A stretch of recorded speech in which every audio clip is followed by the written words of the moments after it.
Hello students, welcome to online maths class. This is your maths teacher, dear students.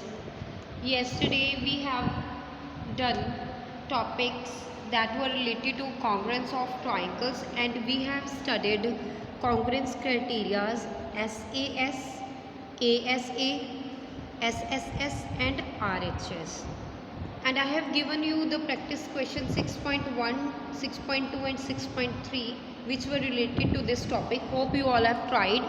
So first of all, let's check the solutions of these questions. Practice question 6.1 A part. For this you can refer SP 13. List down all the pairs of corresponding sides, vertices and angles in the following cases. You are given with the triangle ACB. From A to C you have to move and then from C to B you have to move. Congruent to triangle EFD. EFD. So for this you have to write what are corresponding sides, vertices and angles. So first of all corresponding sides. अब AC के corresponding side कौन सी होगी? EF, which is written here. CB, FD. BA or AB, that is ED. So these are the corresponding sides. Now corresponding angles. Corresponding angles are angle A is corresponding to angle E, angle F is corresponding to angle C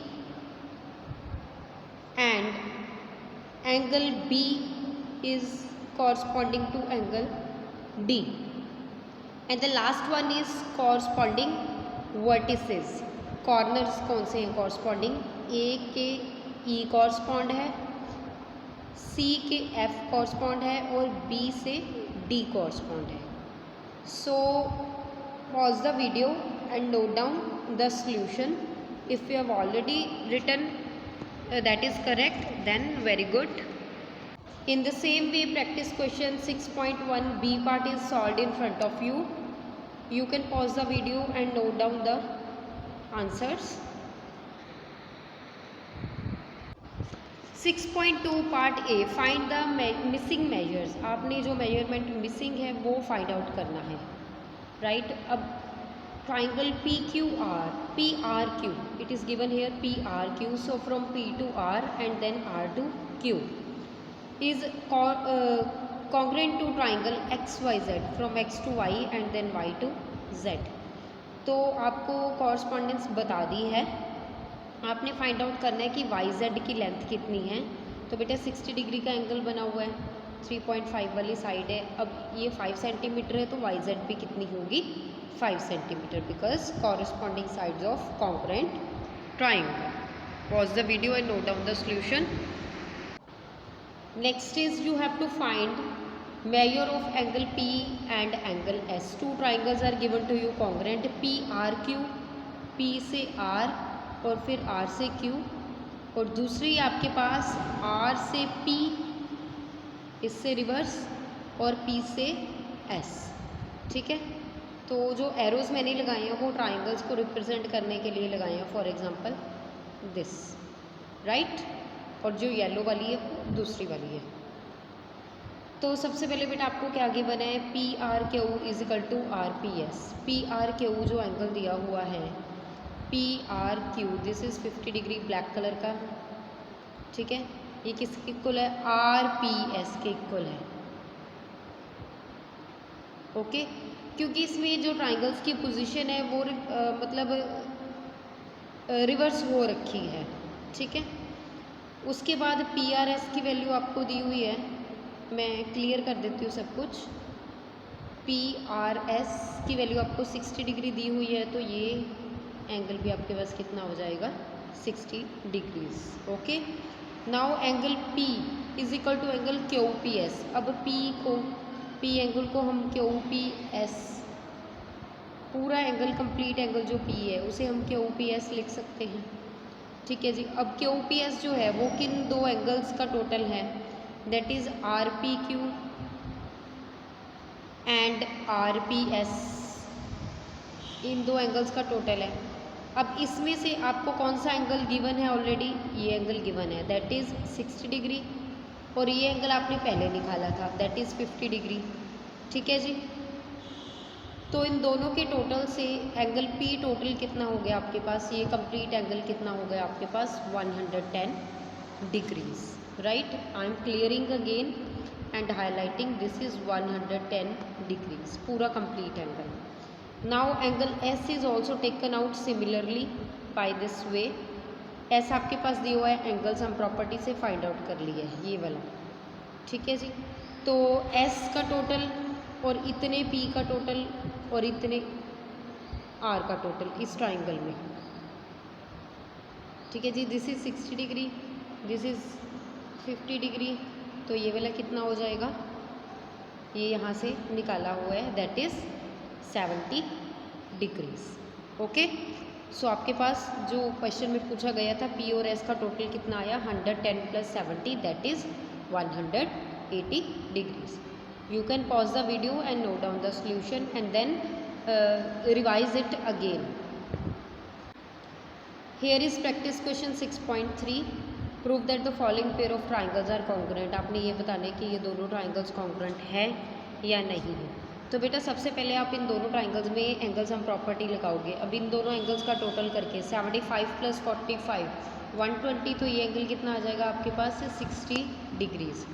अब इसमें इन दोनों का total करके 75 + 60 का total करके that is 135, और 180 में से 135 को जब सब्ट्रैक्ट करेंगे तो हमारे पास कितना आएगा 45 डिग्रीज। ओके। तो आप देख सकते हो कि तीनों एंगल्स सेम हैं, बट इसमें मैंने आपको बताया था कि ए प्रॉपर्टी यूज़ नहीं कर सकते। ठीक है। तो कोई भी ऐसी इनवैलिड प्रॉपर्टी आपने यूज़ नहीं करनी है।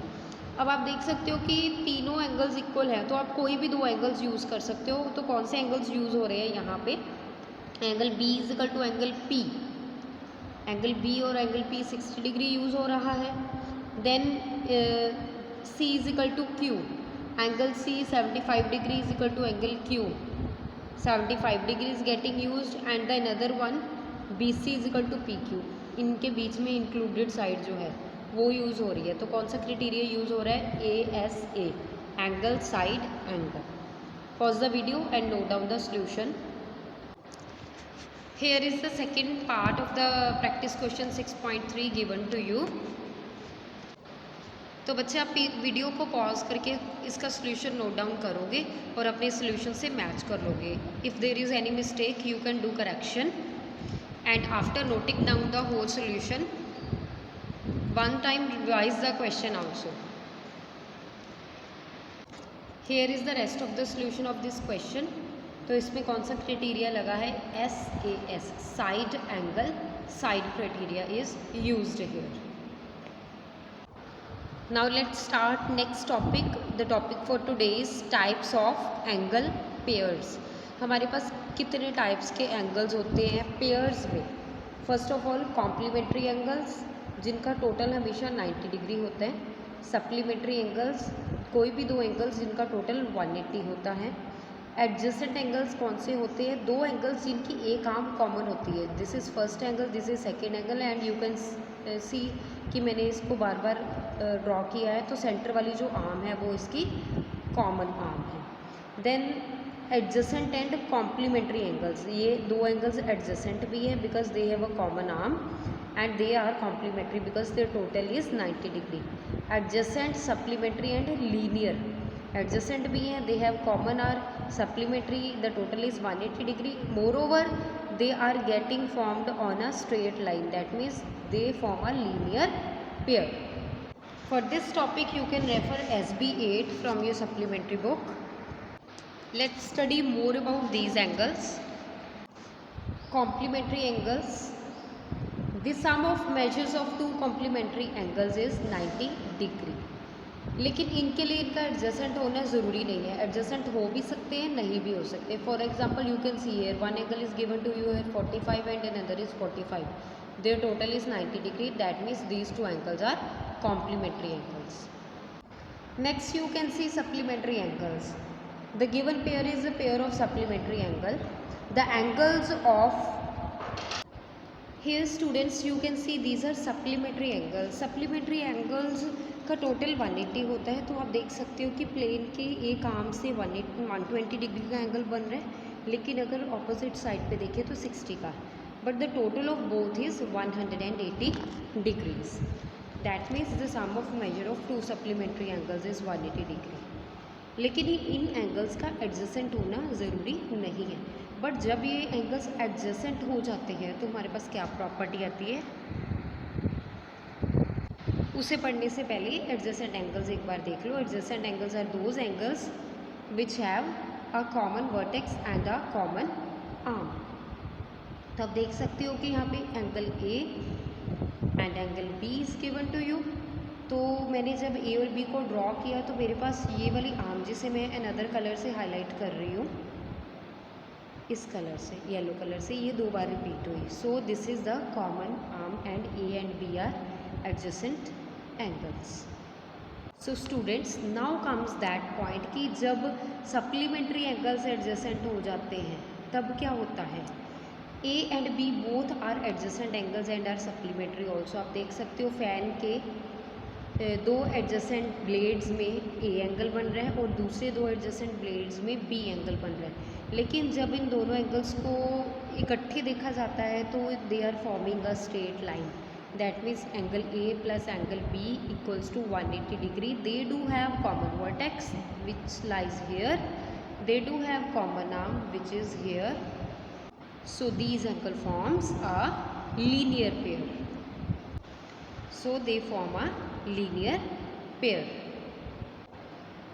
Students, what do you say about these angles? जब क्रॉस लगता है तो ऑपोजिट साइड वाले एंगल्स, चाहे ये पेयर हो चाहे ये पेयर हो, ठीक है. What are these angles? These are called vertically opposite angles and they are always equal. You can see here A and B are vertically opposite angles. अगर ये एंगल 60 डिग्री का है तो ये एंगल भी 60 डिग्री का ही होगा. अगर ये angle for an example 120 degree का है तो ये एंगल भी 120 डिग्री का ही होगा. Okay, so these are the pairs of vertically opposite angle. Now students, look at the picture which is given on the screen. Observe the picture, identify parallel lines and a transversal. आपको ये बताना है कि parallel lines कौन सी है और transversal कौन सी है. Yes, absolutely right. Parallel lines are written with blue color. So blue lines are parallel lines and the red color is used to write transversal. Hence the red line is a transversal. तो आप देख सकते हो कि ये तीनों parallel lines हैं और ये एक transversal है. So students, in such cases corresponding angles exist करते हैं. तो कॉरस्पॉन्डिंग एंगल्स कौन से होते हैं? Each pair of corresponding angles is equal when a transversal intersects two parallel lines. Correspondence का मतलब होता है कि एक ही साइड पे होना और एक ही वैल्यू होनी उनकी. For example yellow colour angles, angle 2 is equal to angle 6 and blue colour angles, angle 1 is equal to angle 5. Next is alternate interior angles. Alternative interior angles कौन से होते हैं? तो इंटीरियर और ऑल्टरनेट 2 वर्ड्स यूज़ हुए हैं. तो सबसे पहले आपने देखना है इंटीरियर. इंटीरियर में आप क्या करोगे, कोई भी 2 पैरेलल लाइंस हैं, ठीक है, उनके बीच वाले एंगल्स को ही आपने देखना है. सिर्फ जो बाहर बन रहे हैं उन्हें नहीं देखना है. Okay, only you have to see the angles which are formed inside the parallel lines. Now the second word is alternate. So for alternate, what you will see, you can take example of the letter Z. Okay, so if I will draw Z here, for example I am going to draw Z here. You can see in one corner there is angle 5 and in another corner there is angle 4. Hence angle 4 is equals to angle 5. If I take another Z which is of blue color, now I am taking, तो Z की position ऐसी भी हो सकती है, Z की position straight भी हो सकती है. मतलब आपने आइडेंटिकली ही बना के देखना है. सो this is angle 6 and this is angle 3. hence angle 3 is equals to angle 6. So these are the pair of alternate interior angles. Next is interior angles on the same side of the transversal. जो transversal की same side पे बनते हैं उन angles की क्या property है. तो बेटा इन एंगल्स को हम को इंटीरियर एंगल्स भी बोलते हैं. को इंटीरियर एंगल्स. ठीक है, तो इसके लिए आप यू को रिमेंबर कर सकते हो. U for example U is getting formed here. So आपने आइडेंटिकल यू बनाना है. ऐसे भी हो सकता है, ऐसे भी हो सकता है. ओके, इन दिस केस सिर्फ वो एंगल्स ऐड होंगे जो सेम साइड ऑफ ट्रांसवर्सल है. जैसे अब ट्रांसवर्सल की डाउन साइड पे कौन से एंगल्स हैं, 4 एंगल और 6 एंगल है. So angle 4 plus angle 6 will be supplementary. There total will be equal to 180 degree. And this is only possible in the case of lines which would be parallel. Okay, and other case जो है angle 5 is equal to angle 3. आप देख सकते हो up side you बन रहा है. Angle 5 plus angle 3 is equals to 180 degrees. So these are co-interior angles or interior angles on the same side of transversal. Hope all of you have understood all the angles. बेटा आप time to time video को pause करके जितने भी angles आपको पढ़ाए गए हैं you have to write the definitions of that angles which are given below, and you have to draw small figures also, and you have to mention the angles also so that you can better understand the topic. Now your homework for today is you have to try practice question 5.4 which is given at SB 11 in your supplementary book. Do try this part in the rough notebook and you can check the solution of this part in the following video. That's all for today. Happy learning.